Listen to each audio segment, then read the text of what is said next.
पीछे से एक तेज़ रफ्तार में ट्रक आ रहा था तो उसने उसको कुचल दिया और मौके से फरार हो गया।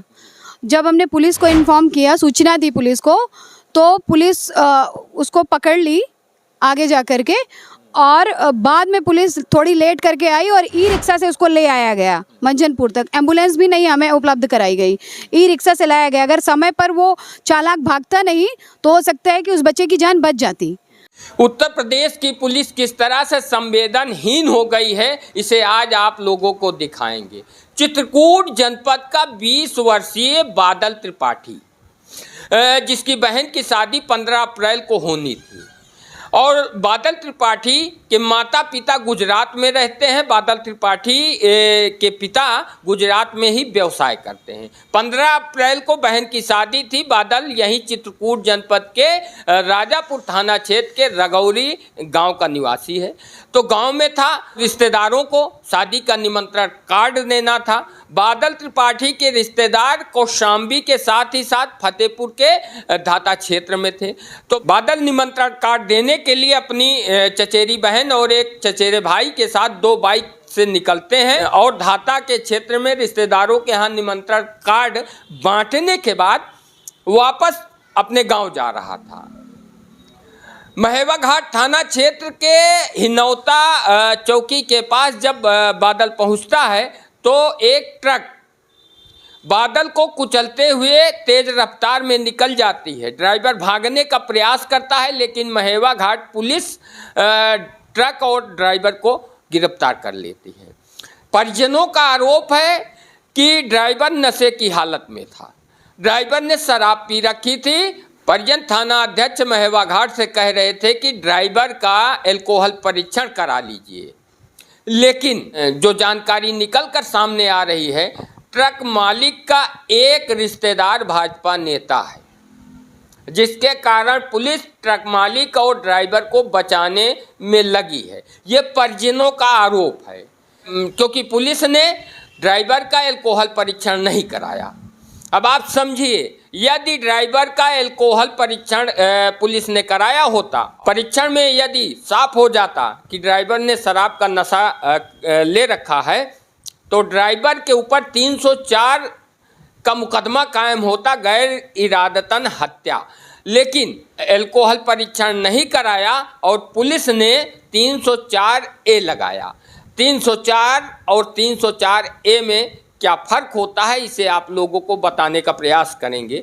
304 में 10 वर्ष की सज़ा का प्रावधान है और 304A में 2 वर्ष की सज़ा का प्रावधान है। अब आप समझ सकते हैं कि उत्तर प्रदेश की योगी जी की पुलिस किस तरह से कार्य कर रही है। किसी के घर का दीपक बुझ गया और परिजन लगातार आरोप लगा रहे हैं।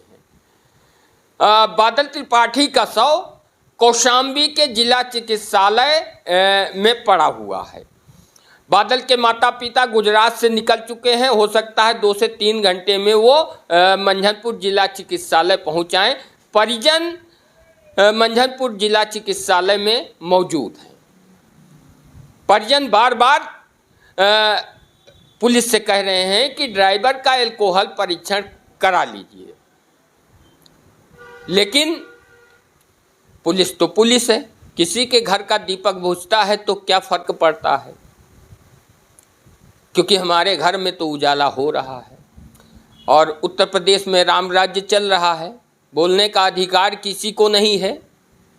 आप बोल नहीं सकते, आप आवाज़ नहीं उठा सकते, क्योंकि आपकी सुनने वाला कोई नहीं है। सर पीट कर मरना है तो मर जाओ, लेकिन आपकी कोई सुनेगा नहीं। अब जरा सुनिए, परिजनों की जो पीड़ा है, हमने बात की है, उनकी पीड़ा को सुनिए और समझने का प्रयास करिए कि उत्तर प्रदेश पुलिस किस तरह से कार्य करती है। क्या नाम? मेरा नाम प्राप्ति मिश्रा है। क्या हुआ है? सर, कल शाम को मेरे भाई धाता से अपनी बहन की शादी का इनविटेशन दे करके, बुआ को निमंत्रण दे करके वापस लौट रहा था। तभी हिनौता मोड़ के पास पीछे से एक तेज़ रफ्तार में ट्रक आ रहा था तो उसने उसको कुचल दिया और मौके से फरार हो गया। जब हमने पुलिस को इन्फॉर्म किया, सूचना दी पुलिस को, तो पुलिस उसको पकड़ ली आगे जा करके, और बाद में पुलिस थोड़ी लेट करके आई और ई रिक्शा से उसको ले आया गया मंझनपुर तक। एम्बुलेंस भी नहीं हमें उपलब्ध कराई गई, ई रिक्शा से लाया गया। अगर समय पर वो चालाक भागता नहीं तो हो सकता है कि उस बच्चे की जान बच जाती, तो इनकी लापरवाही की वजह से वो मर गया। इसके बाद यहाँ पर ये लोग लेके आए और यहाँ पर डॉक्टरों ने मंझनपुर जिला चिकित्सालय मंझनपुर में, यहाँ डॉक्टरों ने उसे मृत घोषित कर दिया। इसके बाद मैंने सर को रिक्वेस्ट की, जो चौकी इंचार्ज थे, कि आप मेरी एप्लीकेशन। कौन सी चौकी और थाना कौन सा है? चौकी हिनौता और थाना महेवा घाट। तो जो चौकी इंचार्ज थे, मैंने उनको इन्फॉर्म किया कि मैं एप्लीकेशन दे रही हूँ, आप मेरी एफआईआर लिख लीजिए। तो सर ने कहा एफआईआर वगैरह बात की बात है, आप जा करके थाने में लिखवाइएगा और इसको पहले आप मोर्चरी हाउस में रख दीजिए, क्योंकि रात हो रही है, हम यहाँ बैठ नहीं पाएंगे, हम जाएंगे चौकी में अपने वापस। तो ऐसा करके उसने उसको मोर्चरी में रखवा दिया और वो चले गए। रात को 12 बजे जब मैं महेवा घाट थाने पहुँची और मैंने वहाँ अपने एप्लीकेशन दिया एफआईआर के लिए, तो उन्होंने मेरी एफआईआर दर्ज करने में रात को 3 बजा दिए। और वहाँ पर वो जो ड्राइवर था जिसको गिरफ्तार किया इन लोगों ने, वो उसकी आंखें लाल थी और वो ड्रंक किया हुआ था। वो आराम से बिस्लरी का पानी पी रहा था, होटल से उसको लिए खाना मंगाया गया था, वो खाना खा रहा था और वो दारू के नशे में था। मैंने दूर से उसकी स्मेल आ रही थी, मैंने एसओ साहब को कहा भी कि एसओ साहब देख लीजिए, ये नशे में है, सूंघ लीजिए, मतलब इसमें आपको तो पहले ही चेक करना चाहिए क्योंकि एक्सीडेंटल मामला है, इसके नशे की जांच करनी चाहिए। तो एसओ साहब ने कहा ये नशे में नहीं है। मैंने जब सूंघ करके उनको बताया कि सर ये नशे में है, तो सर ने मुझे कहा कि मैडम कोविड हो जाएगा, ऐसे मत सूंघा कीजिए, ऐसा बोला।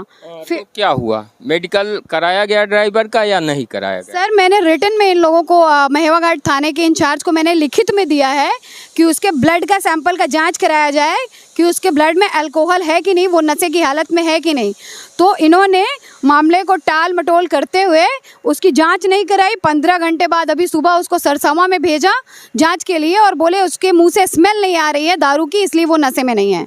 मेरे बार बार रिक्वेस्ट करने पर भी इन्होंने उसका ब्लड का सैंपल का जांच नहीं कराया और मुझे बोला गया कि अगर आपको जांच ही करानी है तो आप 1 रुपये का अलग से पर्चा कटाओ और डॉक्टर से रेफर कराओ और अलग से जा करके उसकी जाँच करा लो, हम नहीं करा पाएंगे।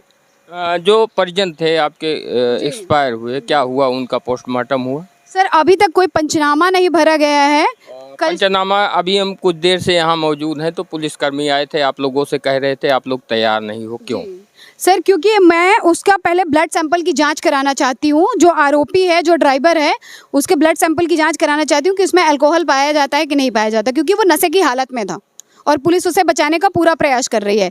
हल्की धाराओं में उसका मुकदमा पंजीकृत किया गया है। अगर मान लीजिए वो नशे की हालत में होता तब कौन सी धारा लगती और अभी कौन सी धारा लगी है? सर 304A लगाया गया है जिसमें 2 साल की सजा का प्रावधान है, क्योंकि वो मौके से भाग निकला है। अगर वो मौके पर रुकता और बच्चे को अस्पताल पहुंचाता तो मेरे बच्चे की जान बच सकती थी, इसलिए उसकी 304 धारा लगनी चाहिए, जिसमें उन्होंने गाड़ी मालिक से मिल करके धारा 304A लगाया है। और मुझे बोला कि अगर आपको ज़्यादा कानून का ज्ञान है तो आप कोर्ट कचहरी के जाके चक्कर काटिए और वहाँ से जा करके कानून बताइए। जो मृतक हैं उम्र क्या थी उनकी? उनकी उम्र लगभग 20 वर्ष थी। कहाँ रहते थे?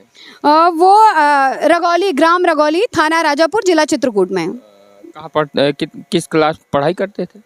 पढ़ाई, हाँ शायद वो संस्कृत विद्यालय में 10 या 12 तक किया है। और मम्मी पापा? उनके मम्मी पापा, उनकी बहन की शादी होनी थी। वैसे उनके पापा गुजरात में रहते हैं, अपना व्यवसाय करते हैं, पर उनके बहन की शादी 15 तारीख को थी। तो उनकी मम्मी और 15 अप्रैल को? जी 15 अप्रैल को। तो उनकी मम्मी और बच्चे आ गए थे, पापा को आ जाना था उनके। तो पापा अभी उनके गुजरात से आ रहे हैं, अभी पापा आ नहीं पाए हैं।